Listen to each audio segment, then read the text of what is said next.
I decided to make an entire zoo based on the game Stardew Valley, and today you get to see the finished product of what I've been working on for over a year. Not just Stardew Valley though, this was also inspired by the Barnyard Animal Pack for Planet Zoo.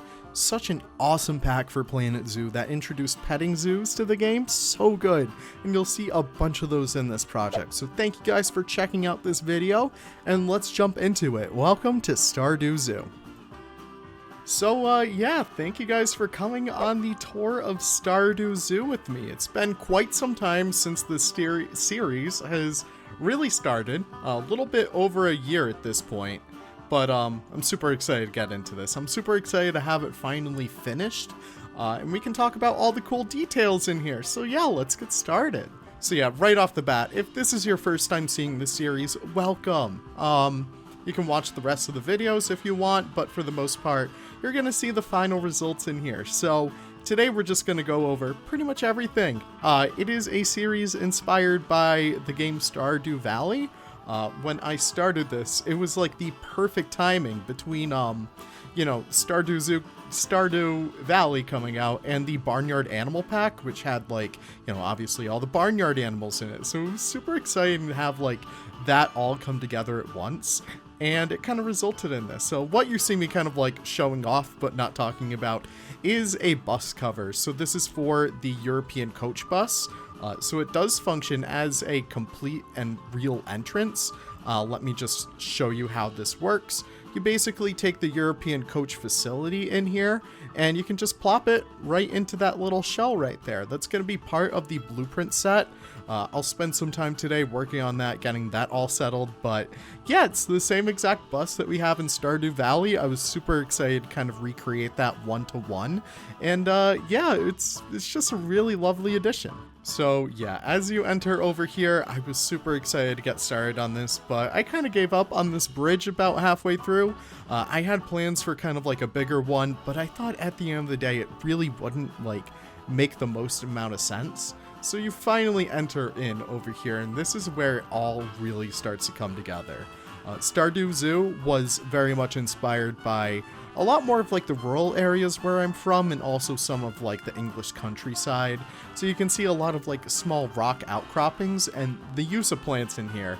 I just want to highlight some of the important pieces that we use in here. Definitely buffalo grass. There's two kinds of buffalo grass in here, the dry and the normal.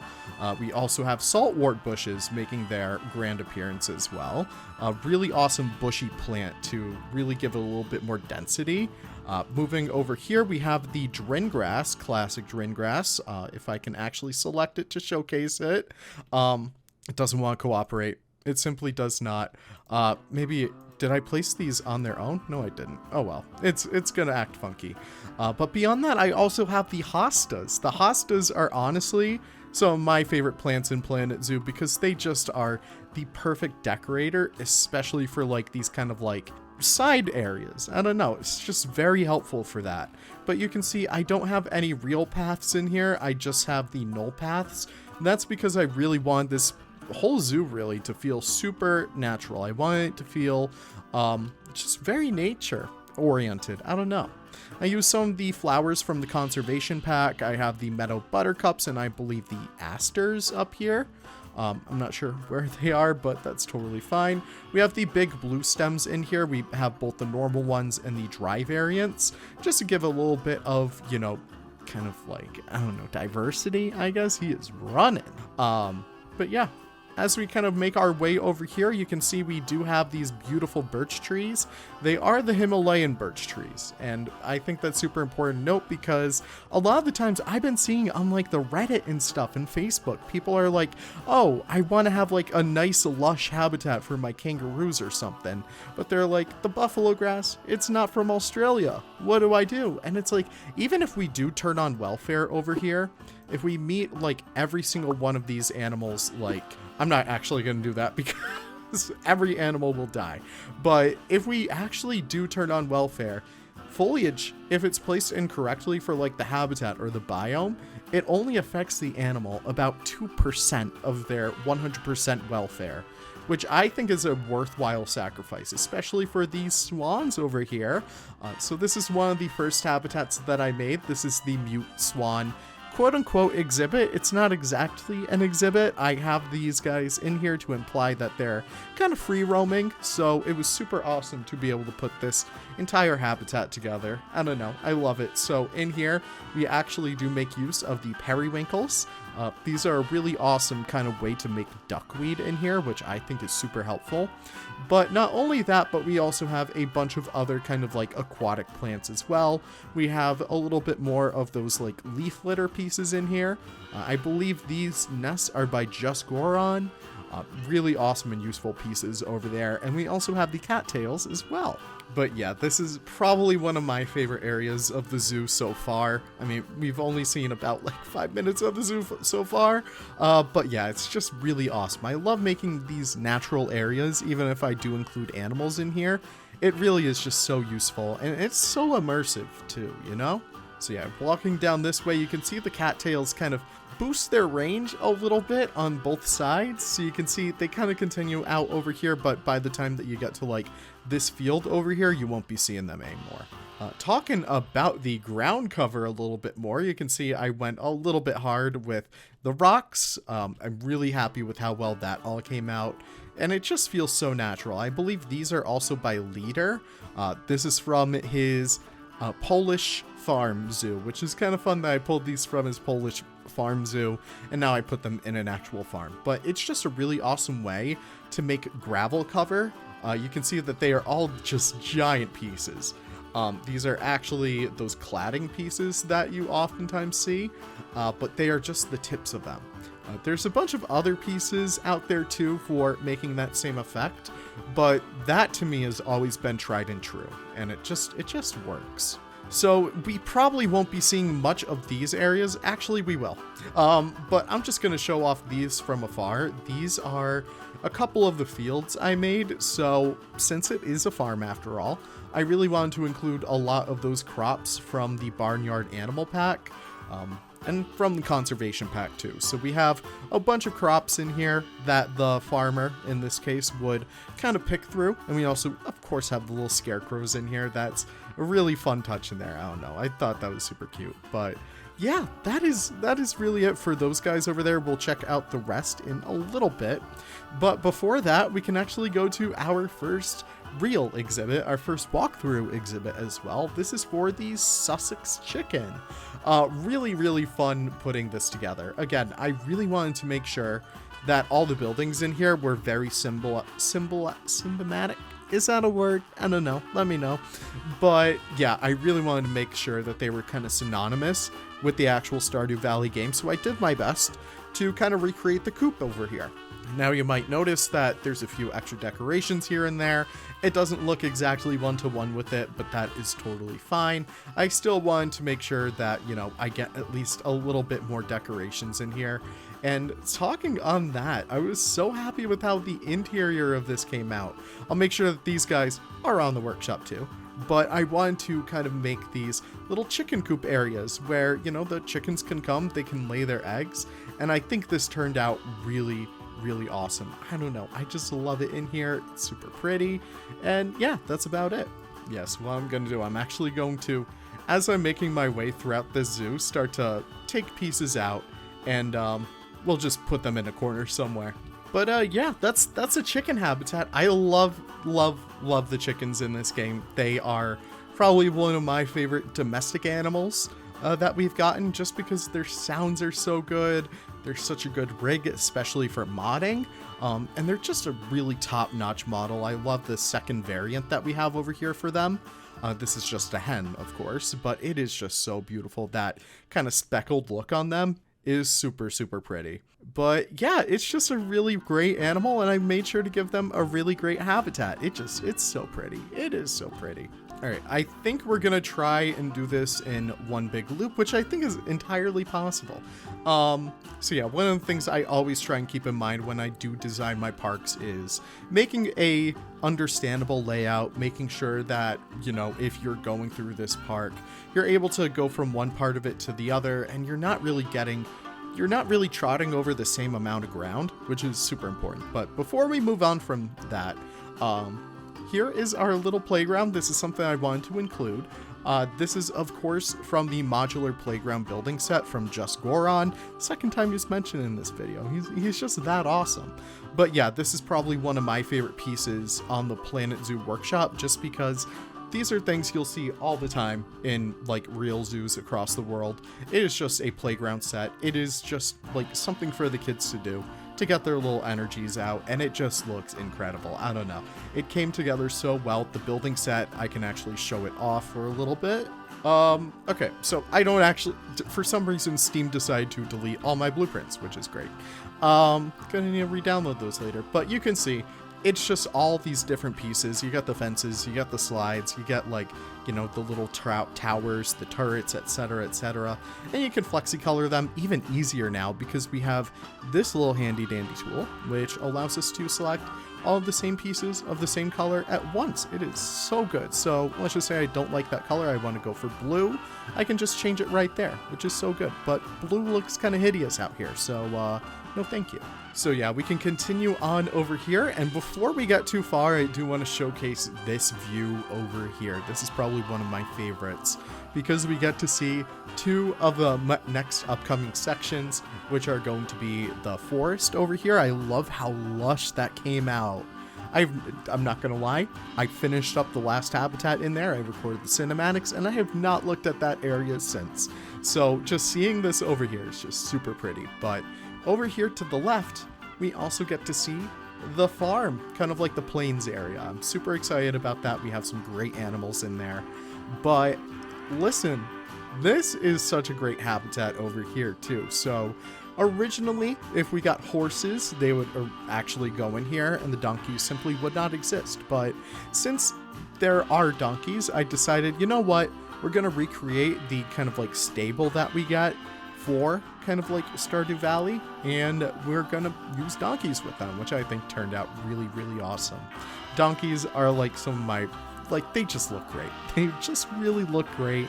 They're a beautiful model. You can see them kind of like chewing on the grass over here, and this is such a great habitat to make. I don't know, it just turned out awesome. So you can see we have this little kind of rocky outcrop area over here. Again, this was kind of made just by layering these rock pieces over here. So I use a bunch of big ones, but I also have these tiny little rock clumps in here.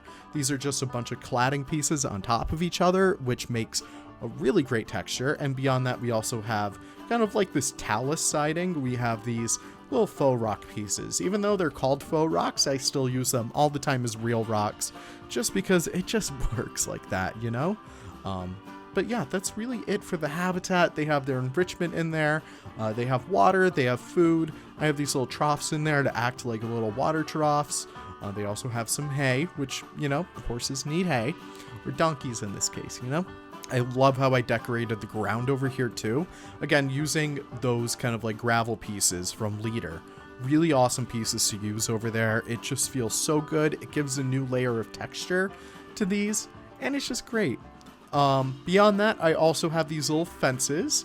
I have 2 layers of fences over here. These were actually made using these little beach chairs. I thought that was super fun, but it's just such a good texture. Can you guys blame me on that? Like, it's a nice kind of dilapidated wooden texture, and it keeps you off like the flower beds. Love this. I'm sorry, we gotta talk about this. The butterfly bush, the Budalia bush. Super beautiful piece. I'm super thankful that we got those guys. But again, you can see the hostas making an appearance because they are such a great decorative plant. But besides that, that is really it for the donkey habitat. I don't know, it just turned out great. And yeah, just so you guys can see the magic behind the mirror, this is how I'm organizing the blueprints. So yeah, that's it. Okay, let's get back over here, and I should probably mention this. Like, there's a complete building over here that I just completely glanced over. Yeah, this is the original starting house for the farmer when they move on to the farm, which I think is pretty fun. Super proud with how this came out. Again, it's very simple because it's kind of like far off in the background. I'm not really gonna go too crazy with the details, but it looks like I did. Oh my gosh, this is what happens when I build like a year ago. But you can see I love how well this came out, especially these like log piles. That's going in the blueprint set too. But yeah, it just turned out great. The sunflowers on the front over here, I really should have used more of these.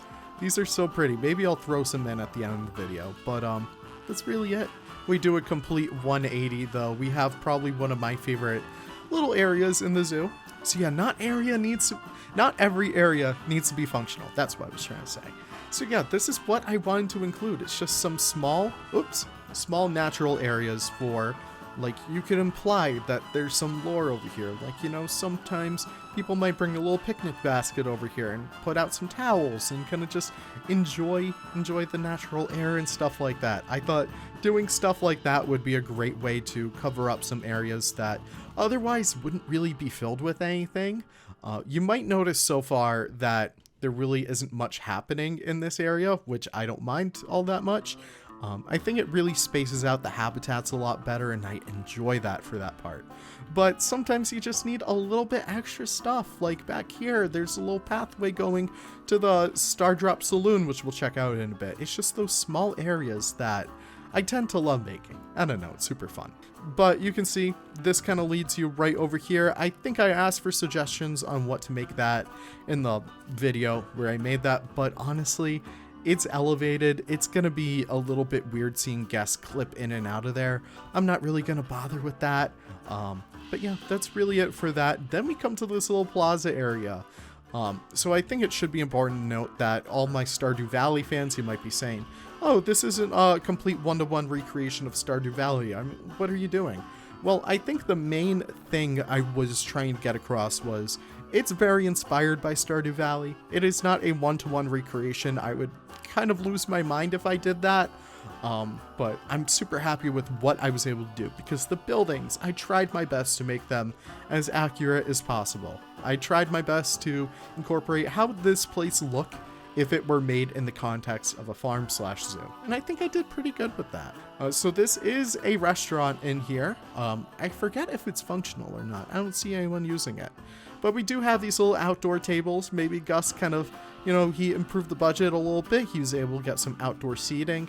But this place really, really does shine at the nighttime. So let me just switch it to that. Yeah, so that back door over there, guests can actually come to the restaurant from there. And these are functional restaurant tables. I just think, oh, they're not assigned to, okay, well, there we go. We can just confirm the link over there. And now these guys should be, this gets the thing for like the stupidest function in Planet Zoo, because you would think they're blue, that they would, you just confirm the link, but no. Select nearest, there you go. And then we should be good. Hello? Okay, cool. They're assigned to the restaurant now. This now is functional. Thank God I checked that out beforehand. But yeah, it's a functional restaurant in Planet Zoo. I love that. But what I love about this is the interior. It's not exact one-to-one. Again, if it were, I would have like, you know, the arcade machines. I'd have like Unimo Kart and stuff like that. But again, kind of recontextualizing it inside a Planet Zoo. I just love how well this came out. It's just really nice. I love this couch. It's on the workshop. I just thought, you know, maybe it'd be a little bit more of a cozier atmosphere in here. You know, like Stardew Valley's a lot more of a kind of like laid back town. So I don't know, that kind of stuff I love. It's nice. And we can switch this back to daytime because I don't really like Planet Zoo at night. It's scary. You know, someday I'm going to make a Planet Zoo ARG, and that's gonna be when I'm officially out of ideas. Hey, look at the pigs. Okay, our pigs are a little bit dirty right now, but a little fun fact: if you go into the sprinkler, I typed in spring. If you go into the sprinkler and if you exit out of here, you can actually wash your pigs or any animal that has mud on them. That is the stupidest thing that I found in Planet Zoo, but it's very good. So yeah, these are our pigs, the Tamworth Pig. This habitat is super fun. So it is a walkthrough habitat. They should be able to interact with the animals, but I don't know. Like the way that this functions in game, it's just very weird. Yeah, it should be able to work. You see, like everything is over there, but I barely see any guests using, like, you know, petting the pigs or feeding them or something. But hey, what can you do? This is their habitat though. I'm super happy with it. We're going to look at it from above because I think that's how much it looks, how better it looks. I don't know. But yeah, it's just a big old mud pit. I'm super happy with how well it turned out. We sunk these slightly into the ground. These are the mud wallows. So typically in Planet Zoo, these would be all exposed, but you can, I believe, put them on a pathway, and then you can kind of terraform around there. It's able to make that work. Or if you have free build, that works too. But yeah, that kind of covers it for like the main area. We're gonna kind of glaze over some of these other things. I have this little pumpkin patch in here. This is super adorable. The lords and ladies plants are like the perfect kind of like quote unquote like vine plant. Just because it makes it look like you're in a big old field. And I'll actually group these together so you guys can actually, you know, just copy paste these one after the other. But yeah, I'm using a whole bunch of different pumpkins in here. I use multiple different ones, especially these jack-o'-lanterns. So typically, the jack-o'-lanterns are already carved. I forgot how silly they look. But I just doubled them up on each other so that they would kind of look like that. And what I'm actually going to do is include those guys in that blueprint set as well. And yeah, the color on those is just so much better too. So that probably makes a lot more sense. But yeah, coming back down here, these are actually good fences. You see what happens when you don't like play in the same map over like the course of a year? You start to forget the awesome stuff that you made. But yeah, this is just smaller areas throughout here, I suppose. I have these triple fences. Again, just another piece. Okay, I'm just gonna carry it with me over here. It's my emotional support fence. But yeah, I have this going through a little bit of a birch grove. Love that John Deere tractor over there. I forgot that's even in here. But yeah, it's just this little birch grove, again, focusing on the natural areas. In here, I'm gonna forget. I really want to emphasize those nature areas, and I think it turned out really awesome, especially once you get back over here to like the rest of these fields. Again, you can see for stuff like watermelons, this is like the perfect way to kind of make a group of them. I don't know, it's just really, really helpful. So what I'm gonna do is actually group all these guys up for y'all, and you guys can use these to make your own little watermelon patches. Yeah. But yeah, there's really not much to say over here. It's just the small details in here, like the little baskets over here where you know, you can put your harvested tomatoes. Did you guys ever see this? This is supposed to be green. This is supposed to be a green vine over here, but it's red. I'm running out of things to say. All right, but yeah, this is kind of the rest. I was super proud of this little, like, I don't know what you would call this. It's like a little cliffside. It just looks super pretty, but this is stupid. This is the stupidest thing I've made, but look at this. This is one of my favorite screenshots I've ever gotten in Planet Zoo. It looks like one of those runoff pipes, and it's just that good. It is just that good. And yeah, it goes out into the pond over there. I'm not going to include this because it's like huge. It's a million pieces, and it's all lights, so it's not the best. Alright, but now we can work our way over here, and you guys might think, oh, we're finally going to be able to go to the other side of the river. No, we are not, which, by the way, this is all on an island. This is all on an island, I just want to say. But we can actually pop over here to this little area, if I can actually put my camera down. This is just a small little area that goes off to the side. It's not really advertised too well because there's really not much over here, but again, if you played Stardew Valley before, you might know that the farmer gets access to a greenhouse eventually. Oh my word, this greenhouse, it's one of my favorites. So once you're actually in here, boom, it just turns into a completely different environment. And yeah, you can see we also have butterflies flowing throughout here. That's, of course, something that doesn't happen in the real greenhouse, but it's something I want to include nonetheless. I love this greenhouse. This is, like, so good. I can't remember if I made these sinks on my own. I think I did. I could be entirely wrong. No, I think I did, because only someone as stupid as me would use these kinds of signs like that. But these were from the workshop. These are kind of like those rubber floor mats so you don't lose your traction and stuff. But yeah, you're growing bananas in here because the greenhouse in the Stardew Valley game, it's the only place where you can grow stuff 24/7, all 4 seasons. yeah, it's just a really nice place. It's very chill. We have the sprinklers going on up there. And again, I went really ham with the detail up here. I'm not sure if this entire building will make it into the blueprint set, but you guys are more than welcome to come in this map yourself and steal these, because this was just a really fun thing to put together, and I want to see more people use stuff. Like, I don't know, that's the best part about Planet Zoo. You're not stuck building everything on your own. Like, you have other people out there who are building stuff for you, which, shout out to Haribo. This has been in the game since like the first day or something. Haribo is like one of the best Planet Zoo creators out there. Extremely talented, extremely detail oriented, and he made this little gazebo way back in the day. These have made several appearances in all of my projects. I just recolored him a little bit because I needed something to fit my needs a little bit better. But yeah, it is just a nice little natural. It's a nice little natural area back here. Again, with some more fields. We have cauliflower on one side. We have corn on the other. At least the corn stalks. There are corn pieces, but you know, it's not fruiting just yet. But over here we do have those little potato fields, or carrots. Those are potatoes. Yes, they're potatoes.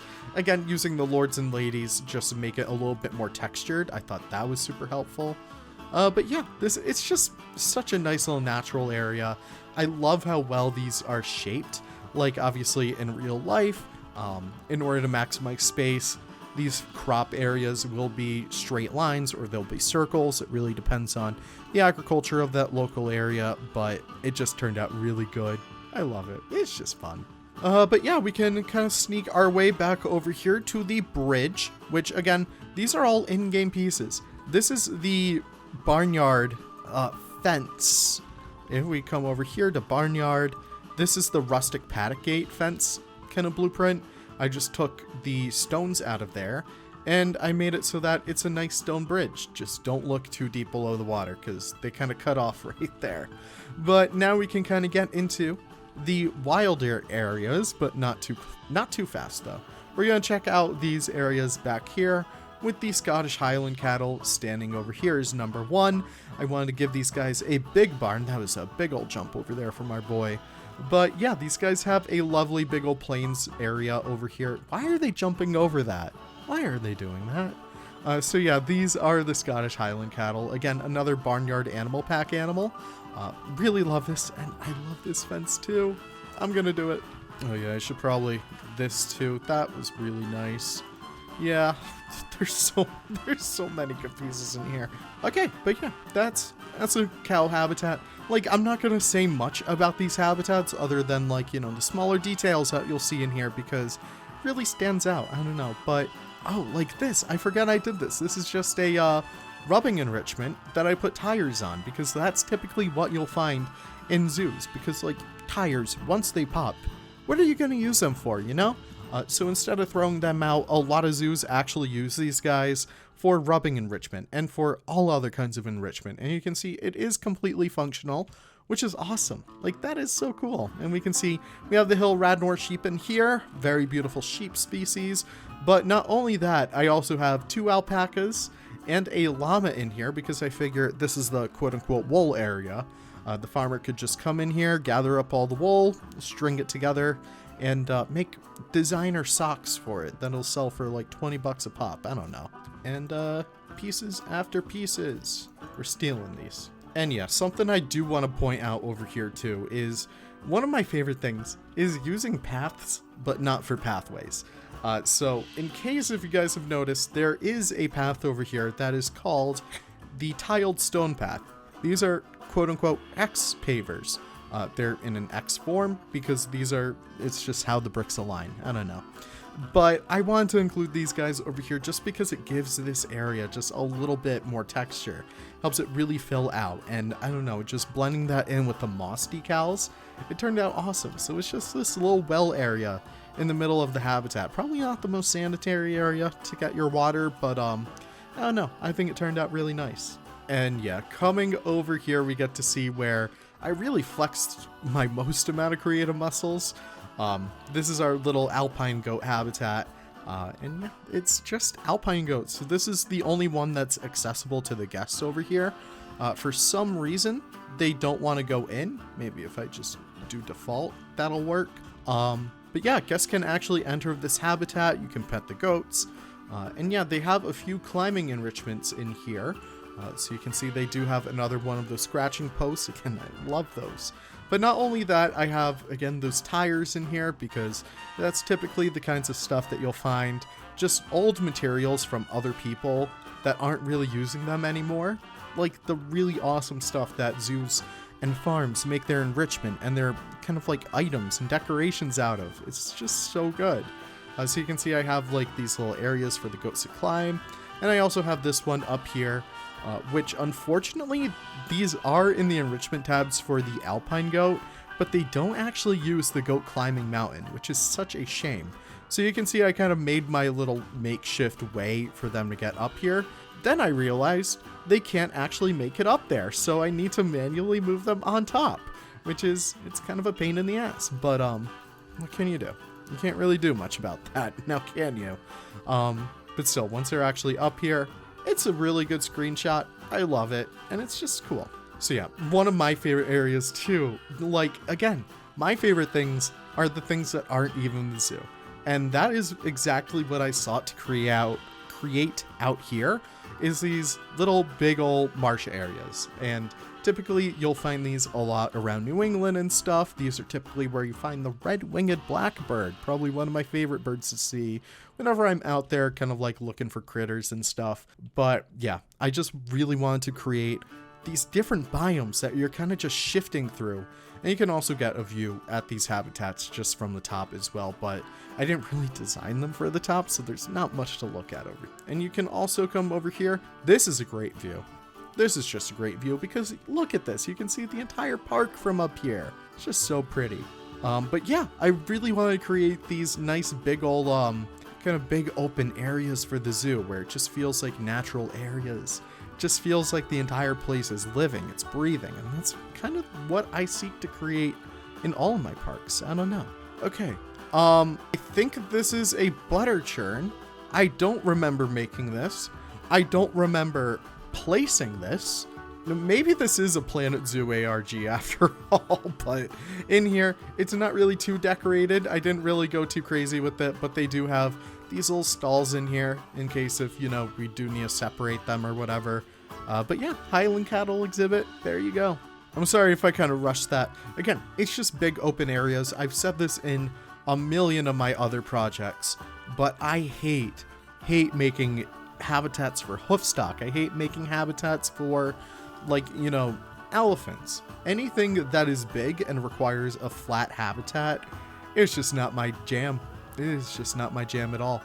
But coming over here, we got to stuff that really is my jam. This is like the start to the little bit more of the natural area, especially natural because we start to see a few critters in here eventually.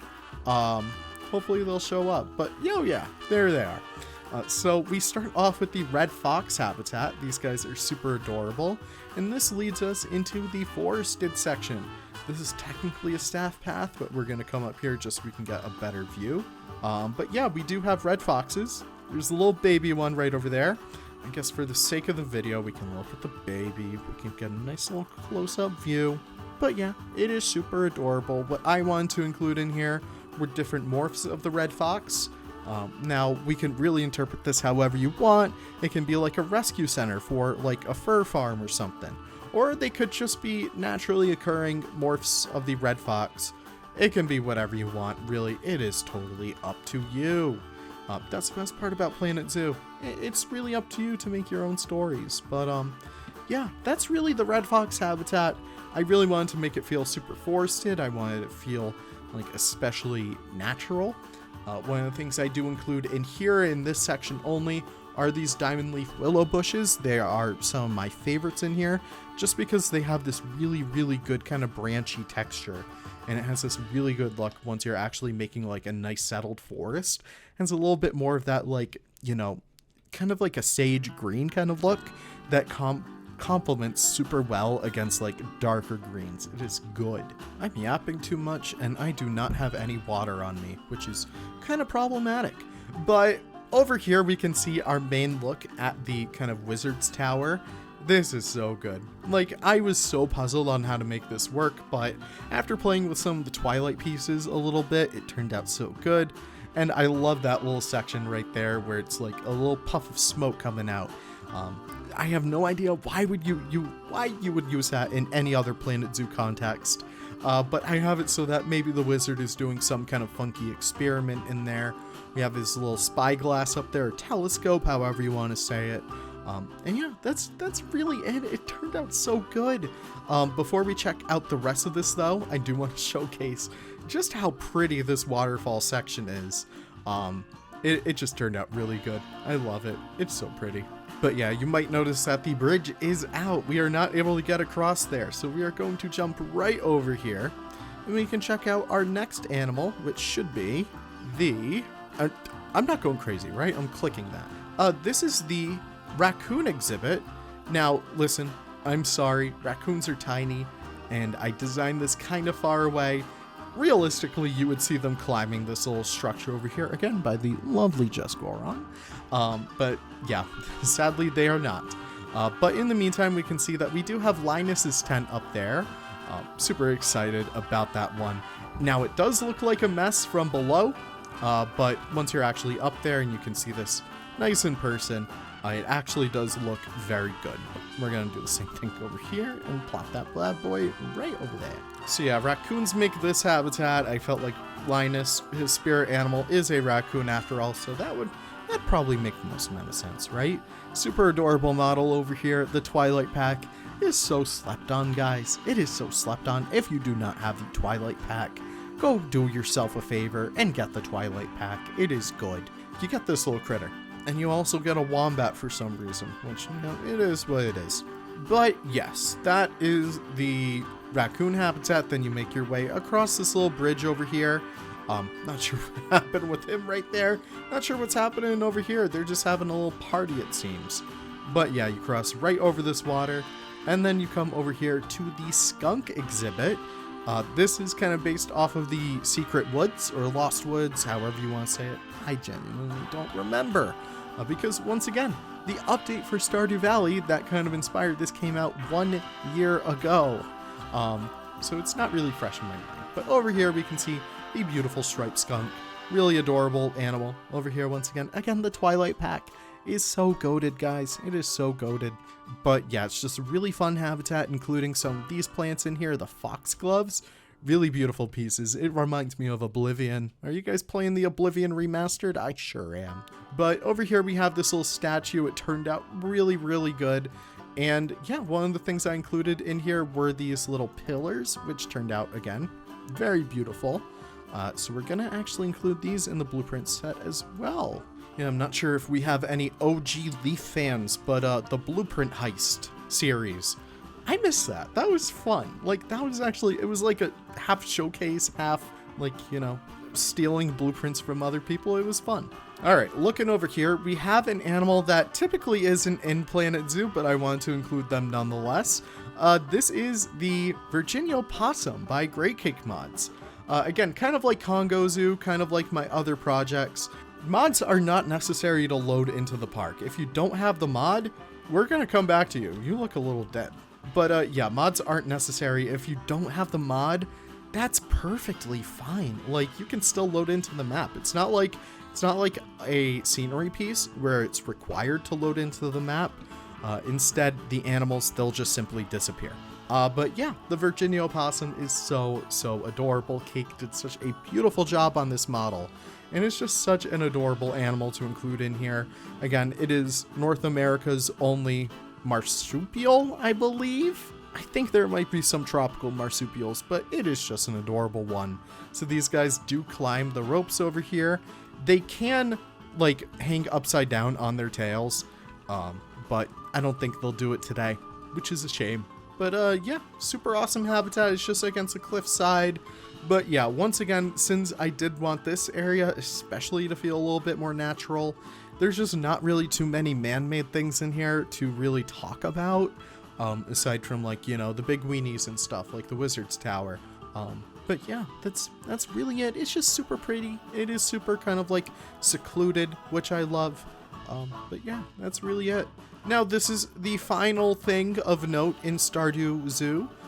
This is the traveling merchant's van, and this was super fun to put together. Again, I made this all by hand, which was very impressive for me. I don't know. It just looks so good. I used the tropical pack, the Indonesian wood pieces. They have a lovely kind of like ornate style on it that looks kind of bohemian, which I thought was super, super fitting for the traveling merchant. And it just turned out to be super pretty. I don't know. We also have these. Not really anything too big of note, but it's the daffodils. I needed to use them somehow. And we should have some critters in here. Oh, yep, they're over here. This is one of my latest mods I've been working on. And I'll release this mod specifically for the time that this video comes out, so you guys can actually load in 100% with everything included. But of course I had to include some squirrels in here. So this is the eastern gray squirrel. I think a lot more of the magical ones are the tufted squirrels, which would be kind of like the red squirrel, like the Eurasian red squirrel or something, but it's fine. It's fine. I think that this gives idea of squirrel. So yeah, it's probably one of my favorite mods I've ever made. It's based on the Saki monkey, so it will require the America's Animal Pack, which honestly, the more I think about it, the more America's Animal Pack is so good. But yeah, they are here to rummage through the food of whoever is having lunch at the traveling merchant, because in my headcanon, they decided to become a food truck owner and charges very high prices for very average food. And we are going to take these and plop them over here. So yeah, before we wrap up, this is kind of like the final blueprint haul that we were able to gather at first. There's gonna be more. I'm gonna do like a second pass throughout here, get anything that I'm able to include that is still within like the reasonable limits of a Planet Zoo blueprint. So I'll be able to kind of get that stuff all out to you guys soon. But yeah, we got some really good stuff in here. We have a few crops for you guys to use, for you guys to make like your nice little fields with. So we do have those little pumpkins and stuff. These guys turned out so good. Oh my gosh. So we got the pumpkins, the watermelons. We got some really awesome fences in here as well. We have a couple different variants of the same fence. We have like a taller one and a shorter one. Really helpful in case if you guys are doing like an exhibit for something that doesn't really require that much clearance, or if you guys are doing something that really does require that much clearance, I got you covered. Now these are kind of like my highway guards. I made these kind of, but I love the texture that they have on them. These are from the Twilight pack, the actual portcullis metal bandings. Really awesome texture on there. Really awesome look to it, and it just feels nice and dingy, which is kind of what I want out of that. We have Linus's tent, of course. That is just such an awesome little collection of pieces. If you guys need a chicken coop, or at least like, you know, a little area for the chickens to kind of lay, that is also going to be here as well. And I'll just go through and get some other decorations in here, like those small little things. This is just very simple. It's that same fence. It is just a how do you call it, chain mesh version, so you can keep some smaller stuff in there. We have these guys, not that guy, we have these guys. This is just a white fence from those little field areas. Really awesome fence with how well that came out. It's just super pretty. So we'll actually move these all right over there. I'm giving you guys the whole shebang when it comes to this piece over here. This is the horse stable from Stardew Valley. Otherwise, it is the donkey stable from Stardew Zoo. Right now, things to say. I did not realize that did not take, so I'm actually going to get this and select that. That would probably help. So yeah, this actually does match the color of the asphalt, which is very helpful. So in case if you guys are kind of planning on making like your own version of Stardew Zoo, which I really do encourage, and please tag me on like the socials with that. I'm super excited to see what you guys do. We are still under the limit. We can still add some stuff, but I'll do that later.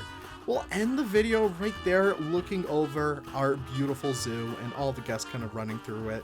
The Stardew Zoo is now officially on the Planet Zoo workshop. I'm actually going to change out these colors to be brighter, because that just shines so much more for me. I don't know, I like that more. So yeah, be sure to check it out on the workshop. If you enjoy it, if you had a great time in it, be sure to rank it and vote it. I'm not really sure what the process is on Steam anymore. But with that being said, thank you guys for joining me for this project. It means so much. This is probably, I would not say this is my best Planet Zoo project, but it's definitely having a certain place in my heart for just the amount of expression and detail I was able to put in this. So thank you guys so much for that. Thank you for tuning into this series, like every season when I put out an episode, I suppose. With that being said, we'll end it right there. Enjoy the map. Have a great one, and we'll see you all in the next video. Take care, and goodbye.